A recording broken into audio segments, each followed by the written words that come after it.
صرتم أوقاتا مع هذه الحلقة والتي بعنوان كل شيء عن جبل الأكراد. يحاول الكثير من الشوفينيين عربا كانوا أو مستعربين أن ينفوا عن أهل الجبل صفتهم القومية، ولكن قبل الخوض في هذا الموضوع دعوني أسألكم: أين يقع جبل الأكراد؟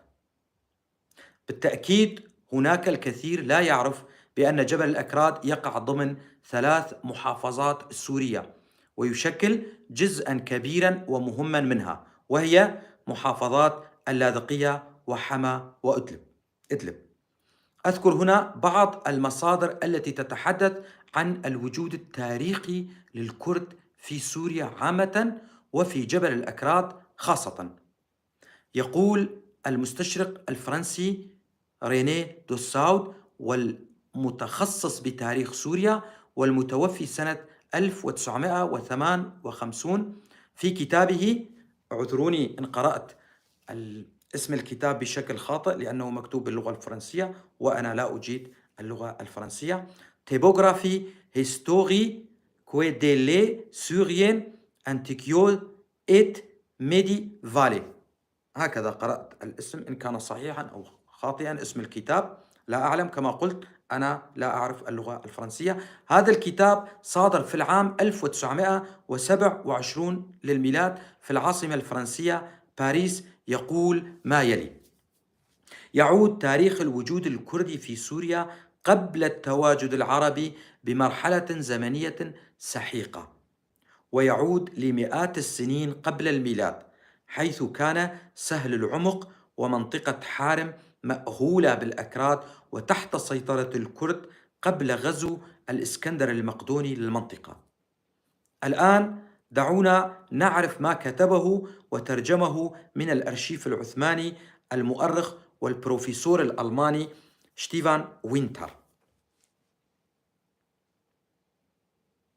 يقول: كانت منطقة الجبال الساحلية الشمالية حول اللاذقية تاريخيا مركز استيطان كردي مهم، يوثق السجل العقاري للضرائب من القرن السادس عشر بناء مسجد الأكراد في جبلة من دخل محصول خاص يعود ربما إلى طبقة من الكرد المتحضرين، والذين ربما كانوا يمتلكون أراضٍ زراعية منذ عصر المماليك الشركس بين الأعوام 1382 و 1516 للميلاد.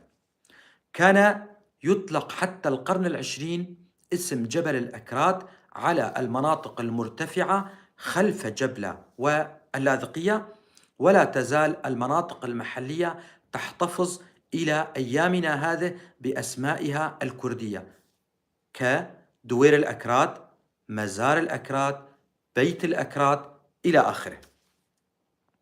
كان بيت ياشوث وقرى علوية أخرى تعود ملكيتها ولحقبة طويلة لآغا عائلة كنج.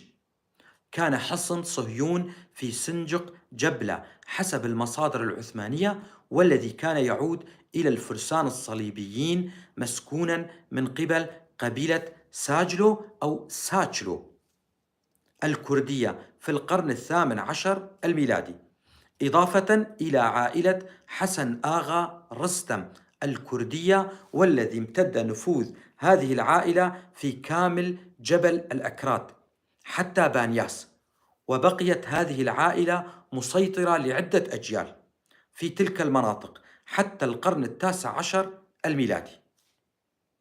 أكتفي بهذه المعلومات من البروفيسور ستيفان وينتر الذي بدوره نقلها من الأرشيف العثماني، وأذكركم بمصدر آخر وهو كتاب عشائر بلاد الشام للكاتب أحمد وصفي زكريا الذي صدر في العام 1945، وفيه يتحدث عن الوجود الكردي في هذه المناطق.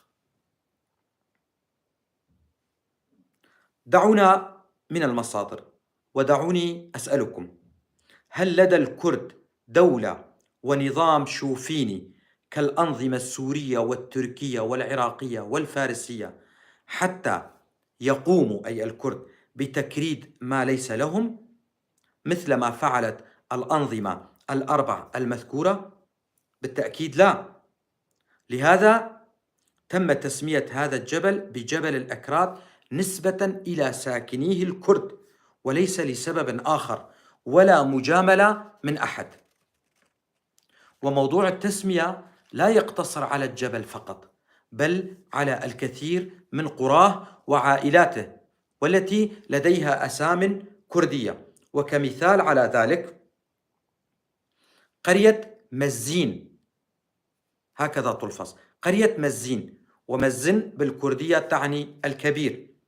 ووادي باصور، هي قرية اسمها وادي باصور في محافظة اللاذقية، وتعني الهواء الأحمر أي الحاد.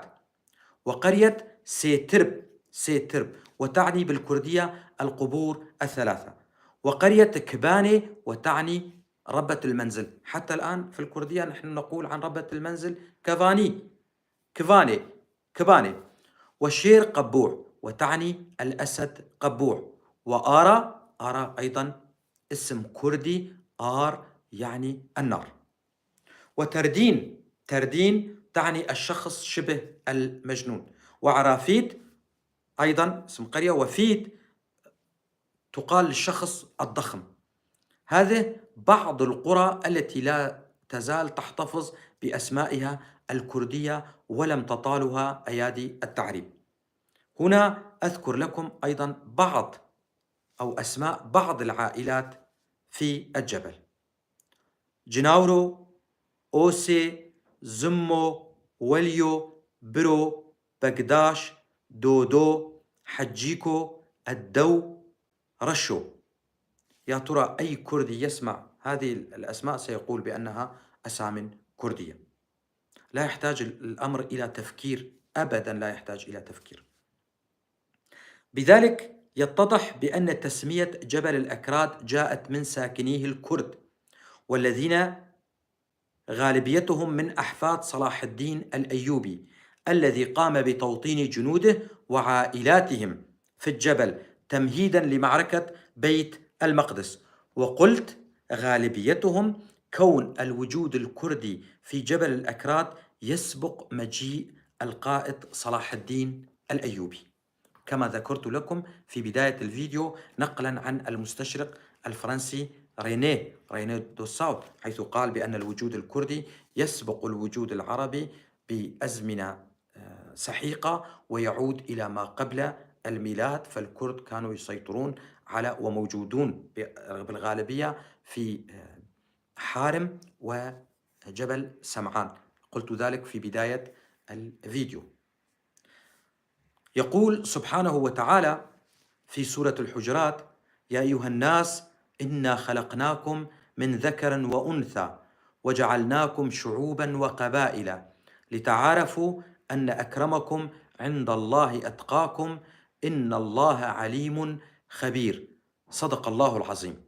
لذلك أقول لكل كردي من جبل الأكراد متمسك بأصله الكردي بأنك تطبق قوله تعالى: ولا تنكر خلق الله بأنه خلقك كرديا، فطوبى لكل من يحترم خلق الله.